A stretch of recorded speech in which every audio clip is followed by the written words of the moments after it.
చెడ్డవాళ్ల స్నేహం ప్రొద్దుటి పూట నీడలాగా అంతకంతకు తరిగిపోతుంది. ప్రొద్దెక్కిన కొద్దీ నీడ కురసైపోతుందిగా. కానీ మంచివాళ్ల స్నేహం మధ్యాహ్నం ఎండలాగా అంతకంతకు పెరుగుతూ ఉంటుంది. పొద్దు వాళ్ళని కొద్దీ నీడ కూడా పెరుగుతుందిగా. అలాగే మన ధర్మయ్య సత్యం మధ్య స్నేహం చూడండి, రోజు రోజుకి ఎంత గాఢంగా అల్లుకుపోతుందో. వాళ్ళిద్దరి మధ్య స్నేహం ఏంటి మాస్టారు? వాడు కామంది కొడుకు, వీడు పాలేరు కొడుకు. రామచిలకి కాకి పొత్తు ఎలా కుదురుతుందండి? నల్లనివన్నీ కాకులు కావురా, కోయిలా నల్లగానే ఉంటుంది. నిజమైన స్నేహానికి ఈ తేడాలేమీ అడ్డు రావు. ధర్మయ్య, ఏది నేను నేర్పిన పాట పాట.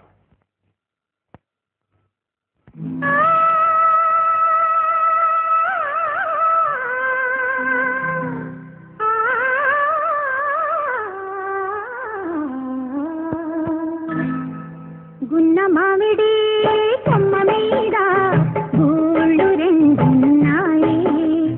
గున్న మామిడి కొమ్మ మీద గూళ్ళు రెండున్నాయి. ఒక గూటిలో నా రామచిలకుంది, ఒక గూటిలో నా కోయిలుంది. గున్న మామిడి కొమ్మ మీద గూళ్ళు రెండున్నాయి.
పాడేవరా ధర్మయ్య. స్నేహంలో ఎంత తీయదనం ఉందో మీరందరూ ఈ వయసు నుంచే నేర్చుకోవాలి. కుల మత వర్గ విచక్షణ లేకుండా మీరందరూ ఒకరికొకరు మంచి స్నేహితులు కావాలి.